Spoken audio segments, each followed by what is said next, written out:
on se retrouve pour une suite de vidéos qu'on a déjà fait il y a un petit moment déjà.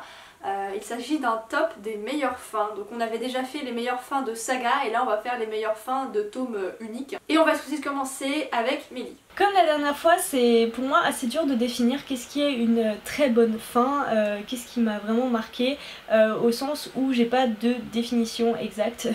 Il y a plein de catégories différentes, je pense que c'est la même chose pour Mélo. Et en gros, ben voilà, j'ai essayé de prendre celles qui m'ont vraiment marqué de longue date.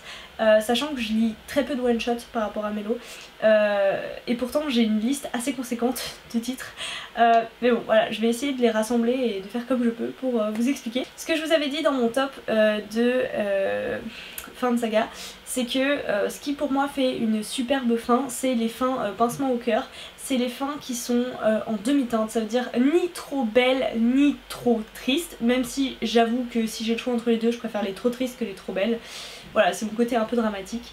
La première catégorie, qui finalement est plus reliée à un auteur qu'autre chose, il s'agit... Enfin, le livre que je mets dedans, c'est Parce que je t'aime de Guillaume Musso, et avec, j'ai envie de mettre Et après de Guillaume Musso, et sûrement d'autres livres de Guillaume Musso dont j'ai complètement oublié la fin parce que je les ai lus il y a très très longtemps.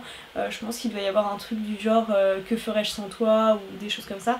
Ce que j'aimais beaucoup alors dans Parce que je t'aime, et après c'était encore autre chose je crois, c'est voilà, cet aspect un peu...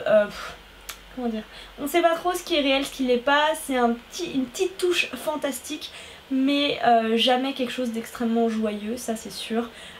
Et Parce que je t'aime, c'est un peu particulier parce que c'est mon premier Musso, et c'est une de mes... Enfin pas une de mes premières lectures, mais si, je pense une de mes premières lectures contemporaines adultes, on va dire. Donc forcément ça a une résonance particulière, et cette fin m'a fait définitivement adopter les Musso de cette époque en tout cas. Comme l'a dit Mélie, moi aussi mes meilleures fins sont regroupées en plusieurs catégories. Il y en a un nombre assez incalculable, et encore je vais vous présenter qu'une sélection des meilleures fins que je pense, parce qu'il y en a plein d'autres que je pourrais mettre dedans. Et donc je pense qu'il y a plein d'autres catégories. J'ai essayé de ne pas mettre les fins classiques qui plaisent aux lecteurs, qui sont heureuses, qui sont au final assez banales. J'ai essayé plutôt de mettre en valeur des fins originales, des fins poignantes qui font ressentir des choses et qu'on n'oublie pas trop. Donc je vais commencer avec la première catégorie, qui est la catégorie un peu chelou. C'est les fins assez étranges, avec des romans assez étranges au final. Donc là-dedans j'ai mis Le Livre de Perles de Timothée de Fombelle, parce que c'est une histoire très touchante, très mignonne, mais vraiment particulière, originale, et vraiment la fin je l'ai beaucoup aimée. Elle est très... c'est pas onirique, mais c'est un mélange entre onirique et fantaisiste en fait, je pense. Voilà, les romans de Timothée de Fombelle sont touchants, sont particuliers.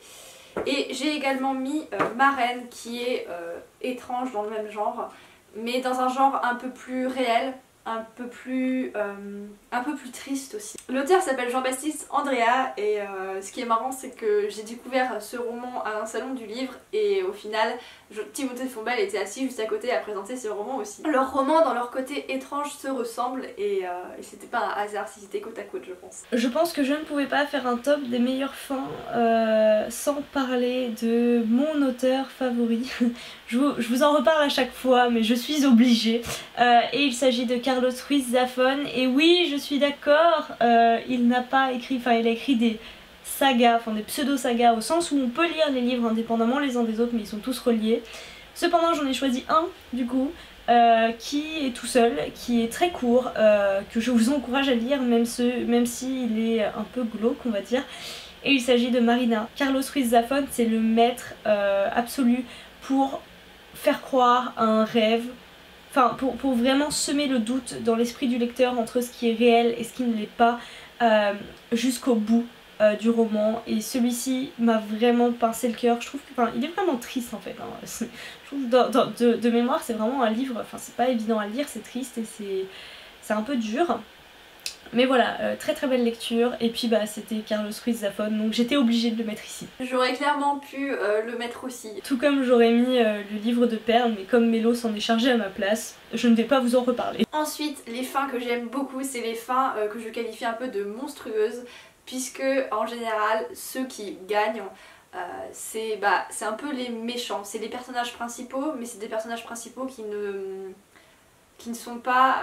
c'est des personnages principaux qui ne font pas des actions très louables, au contraire c'est plutôt des gens qui ont commis des actes impardonnables, des actes qui sont répréhensibles, mais d'un autre côté on les aime bien quand même, on leur pardonne un petit peu, parce que c'est un roman, et j'aime le fait que ce soit eux qui gagnent à la fin, même s'ils n'ont pas forcément fait des bonnes choses. Et après je dis qu'ils gagnent à la fin, c'est pas forcément le cas pour tous les romans, si vous avez lu ceux que je vais citer vous comprendrez. Donc dedans j'ai mis Le Parfum, c'est un roman vraiment hyper particulier, assez dur, assez spécial. Le personnage principal est en même temps je comprends pourquoi il est ce qu'il est, mais il est complètement timbré et la fin est juste... Là pour le coup j'ai un peu du mal à dire que c'est le bad guy qui gagne, puisque c'est pas vraiment ça. C'est une fin tellement particulière mais tellement monstrueuse, vraiment. Ça vaut le coup de lire ce roman juste pour la fin, ça va vous faire ressentir des choses c'est incroyable. Ensuite j'ai mis Izana, qui est le préquel du manga Kasane. Parce que clairement l'héroïne, on comprend pourquoi elle est ce qu'elle est, mais c'est pas une bonne personne. Enfin c'est pas vraiment une bonne personne. Voilà, et la fin, c'est une de ces fins où qui laisse plein de cadavres derrière elle en fait. Voilà, et ça j'aime beaucoup. Et enfin j'ai mis A Good Girl, là pour le coup je peux pas vous en dire plus parce que je risquerais de vous spoiler ou de vous gâcher un peu la lecture. Mais voilà, c'est à peu près le même genre de fin monstrueuse. J'ai essayé de faire une autre catégorie, mais au final c'est assez lié à cette catégorie là, du coup je vais présenter en même temps. C'est des fins un peu borderline, à peu près pour les mêmes raisons, enfin presque pour les mêmes raisons. En fait c'est des fins qui se finissent plutôt sur une vengeance plutôt que d'utiliser la justice pour régler leurs problèmes ou ce genre de choses. Moi j'aime beaucoup, je sais que ça peut déranger certains, notamment Mélie, parce que je sais que dans Muchacha il y a eu un petit moment vengeance plutôt que justice. Je sais que moi j'ai beaucoup aimé et ça l'a un peu déçu. Donc là-dedans j'ai mis Behind Closed Doors. Donc là c'est un livre que j'ai lu en anglais, mais ne vous inquiétez pas, il a été traduit et il a eu plutôt du succès, surtout en ce moment. Ça s'appelle Derrière les portes en français. C'est un thriller et j'ai vraiment adoré la fin. Wow, c'est le genre de fin qui fait plaisir, qui n'est pas forcément ni heureuse ni malheureuse au final. Et voilà, en tant que femme, j'ai vraiment beaucoup aimé. Vraiment, je vous conseille de le lire, c'est vraiment super. C'est un thriller assez haletant, un peu psychologique aussi, vraiment très très bon. Le troisième livre que je vous présente, là c'est plus dans des catégories, hein, mais c'est trop compliqué maintenant. C'est le livre des Baltimore de Joël Dicker. Alors Joël Dicker, j'ai lu La vérité sur l'affaire Harry Kuber que j'ai vraiment beaucoup aimé, mais en soi la fin, ok c'est une enquête, il y a un twist, blabla, c'est super intéressant, mais c'est pas finalement ça le vrai point de l'histoire. Mais ce que j'ai vraiment aimé dans le livre des Baltimore, c'est que on est entouré par des personnages qui nous paraissent, à travers les yeux du narrateur, tellement grandes, tellement importantes, tellement de belles personnes. Et en fait, on se rend compte que derrière cette image de façade, il y a toute une psychologie, il y a quelque chose de très dur qui peut emmener à une descente aux enfers pour ces personnages-là. Et c'est ce que j'ai aimé avec le livre des Baltimore, c'est que finalement c'est très réaliste cette descente aux enfers. Ça m'a fait beaucoup réfléchir, ça m'a fait un pincement au cœur pour ces personnages et ouais, j'ai trouvé ça très intéressant. Après la catégorie un peu monstrueuse, j'ai mis une catégorie un peu plus légère avec des fins un peu plus heureuses mais sans être classiques et cucu. C'est des fins heureuses mais très touchantes parce que ça fait plaisir au lecteur, mais il y a quand même un petit côté triste, enfin il y a un petit pincement au cœur, mais on est quand même très heureux à la fin. Là-dedans j'ai mis Jeanne hier. Bon, j'ai une version très vieille, hein. C'est une lecture mais super belle, c'est vraiment une très belle histoire d'amour sans être classique, sans être guimauve et cucu, bien voilà, c'est... Et la fin est tellement belle. Voilà, et j'ai également mis un roman de Gilles Le Gardinier, Et soudain tout change. C'est un de ces romans qui est le plus émotionnel, le plus triste en fait. Mais en même temps, la fin est quand même En fait, elle est mi-heureuse, mi-triste au final. C'est un peu les fins en demi-teinte de Mélie. Gilles Le Gardinier, je vous en ai déjà parlé, je le conseille vraiment, tous ses romans sont très bien. Ensuite, je ne pouvais pas faire un top sans citer un vrai livre de fantasy, parce que oui, il y a des livres de fantasy qui ont une superbe fin et qui sont des one-shots en plus. Oui, c'est rare, mais ça se trouve. Et du coup, je pense que la meilleure fin qui illustre ça pour moi dans les dernières années, mes dernières années de lecture, c'est L'héritage des rois passeurs de Manon Fargueton. Qui, ouais, j'ai pleuré clairement. Pour moi, c'est typiquement le genre de fin parfaite pour de la fantasy. Au sens où j'ai refermé ce livre et j'étais en mode non, c'est pas possible en fait que ça s'arrête comme ça. Mais si, c'est un one shot et ça s'est arrêté comme ça. Et donc, si je cite Manon Fargueton, je peux aussi parler de Quand vient la vague qu'elle a écrit avec Jean-Christophe Tixier, que j'ai mis dans ma liste. Ouais, c'est une fin qui est très très chargée émotionnellement, que j'ai beaucoup aimé. Je vous ai déjà parlé de ce roman l'été dernier, je crois. Donc je vous remettrai la vidéo en barre d'infos et peut-être que vous comprendrez. Enfin, je vous en parlerai mieux que là très rapidement, mais c'est du contemporain et j'ai trouvé que la fin qu'ils avaient trouvée était vraiment très belle. Si on part dans quelque chose d'un peu plus classique, j'ai adoré Gatsby de Fitzgerald. Et la fin de ce roman, les dernières pages, enfin même pas les dernières pages, je pense les derniers chapitres, enfin tout le roman en fait, mais la fin en particulier est sublime, vraiment très belle. C'est un livre très court que je vais relire, enfin que j'ai envie de relire depuis un moment, je vais finir par relire un jour. Voilà, une très jolie fin qui clairement, c'est un peu, je trouve que c'est un peu un mélange entre la fin très triste, très émouvante et un peu le livre de Baltimore au sens où voilà, c'est l'histoire d'un personnage, un peu d'une chute aussi. Et voilà, c'est très beau. Enfin, il y a une de mes fins préférées qui en général se retrouve dans des thrillers, hein, concrètement on le voit rarement dans de la fantasy, en tout cas je ne crois pas l'avoir vu dans de la fantasy.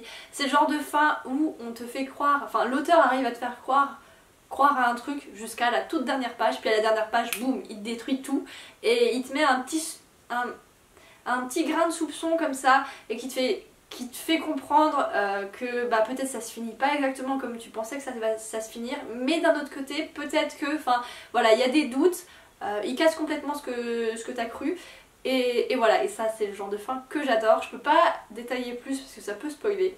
Et là-dedans j'ai mis mon premier roman de Karine Givel que j'ai lu, que j'ai adoré, c'est Juste une ombre. Voilà, donc c'est encore un thriller. En général les meilleures fins je les retrouve quand même clairement dans des thrillers. Enfin en tout cas les fins les plus poignantes. Et les fins les plus monstrueuses aussi bien sûr. Voilà, c'est un roman que je conseille, c'est un thriller très psychologique, très axé sur la peur, sur les émotions. Voilà, et la fin c'est vraiment la dernière page qui change tout quoi, c'est ouf, j'adore. Mélo vous parlez de ces fins où l'auteur change tout au dernier moment. Alors pour moi c'est pas à la dernière page mais c'est plutôt je pense un peu le dernier chapitre. Et c'est un livre que j'ai lu, pareil je crois l'été dernier. Il s'agit de Si c'est pour l'éternité de Tommy Wallach. C'est le titre en anglais parce que je l'ai lu en VO, c'est Thanks for the Trouble. Je vous en ai déjà parlé aussi et en fait voilà, on arrive à un point où bon, on sait pas trop encore une fois ce qui est réel, ce qui ne l'est pas, on finit par se dire que c'est un livre un peu fantastique et quand on arrive à la fin on se dit ah oui, en fait on sait pas, en fait pas du tout, en fait peut-être pas. Et ça c'est pareil, c'est un tour de force des auteurs que j'aime beaucoup. Après c'est pas toujours, enfin parfois c'est un peu plus facile que dans d'autres cas, je trouve. Dans ce cas-là c'était peut-être un peu facile je dirais à faire, en tout cas le trick était là mais c'était pas évident à déterminer pour le lecteur. Mais une fois qu'on l'a lu on se dit bon ok d'accord, ça passe tout seul. Voilà, donc très bonne lecture, un livre tout court que j'ai beaucoup aimé. Enfin il m'en reste deux que je ne sais pas catégoriser. Comme Mélie, les livres de Musso me touchent particulièrement, enfin voilà, et du coup j'ai mis La fille de papier. Je me souviens pas exactement de la fin en fait, ce qui est assez paradoxal pour le mettre dans ce top là, mais voilà, je sais que c'était beau, que ça m'avait marqué. Et de toute façon le concept, l'idée derrière ce roman est vraiment très bien et j'ai beaucoup aimé et voilà, même si je me souviens pas de l'intégralité de l'histoire, c'est quand même un livre qui reste dans mon esprit. Et je voulais également citer un autre thriller de Bernard Minier, N'éteins pas la lumière. En soi c'est un mélange entre l'histoire globale et la fin qui m'a marqué. C'est une fin quand même assez heureuse, mais d'un autre côté, Je suis traumatisée pour le personnage principal en fait. Je suis traumatisée à sa place parce que elle arrive à surmonter ça, mais moi je vois pas comment c'est possible en fait. Il lui arrive un de ces trucs, enfin c'est vraiment un des thrillers de Bernard Minet qui est le plus fort, avec une putain d'histoire qui est aussi très marquante, mais pas de la même manière. Et donc voilà, donc c'est celui-là que j'ai cité plutôt qu'une putain d'histoire, puisque la fin était quand même assez classique pour un thriller. Je n'ai pas de thriller, je peux pas vous dire. Voilà, je m'en souviens pas particulièrement, et même si l'histoire n'était pas classique, la fin m'a pas marqué plus que ça. Et là par contre oui, là j'étais vraiment marquée, alors que concrètement je suis rarement traumatisée, marquée par des thrillers ou des romans très durs. Et là oui, c'est resté. Le dernier livre que je vais vous présenter, vous avez compris que j'ai laissé tomber les catégories. Moi, bon, je vous les présente comme ça vient. Le dernier livre que je vais vous présenter, il s'agit des âmes brûlées de Andrew Davidson. C'est un livre que j'ai lu il y a des années, genre vraiment longtemps, une dizaine d'années je pense, facilement. Ouais, bon, environ 10 ans. Hein. Pareil, un des premiers contemporains adultes que j'ai lu, enfin contemporain, c'est encore particulier comme genre, mais j'ai vraiment beaucoup aimé. La fin m'a tellement marquée que je me souviens précisément des dernières scènes. Toujours elles sont imprimées dans mon esprit et je me les rejoue et je sais ce qui se passe exactement. Et c'est toujours aussi poignant en fait. Autant parfois dans l'histoire je me souviens avoir été un peu promenée, j'étais pas sûre de totalement adhérer tout le temps. Mais par contre la fin m'a séduite complètement, et du coup effectivement maintenant ce livre est un livre que je pourrais relire avec plaisir juste pour la fin. Comme quoi une bonne fin ça peut, enfin une bonne ou une mauvaise fin ça peut changer tout le rapport qu'on a au roman. Donc voilà, je me souviens assez peu de quoi ça parle.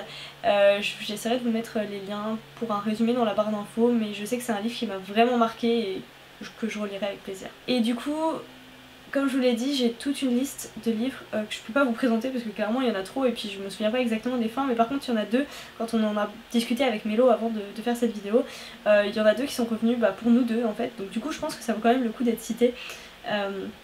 Donc le premier, il s'agit du monde de Charlie, je sais plus du tout qui l'a écrit, The Perks of Being a Wildflower, qui a été adapté. Donc j'ai checké, a priori c'est de Stephen Chbosky, désolée pour la prononciation. Voilà, et c'est un livre, alors pourquoi la fin est marquante? Ouais, en fait c'est une fin, je m'en souviens vaguement, hein. C'est une fin qui n'est pas forcément ce qu'on aurait souhaité pour le personnage, mais c'est pas une fin qui est à mourir de larmes en fait, ça va encore.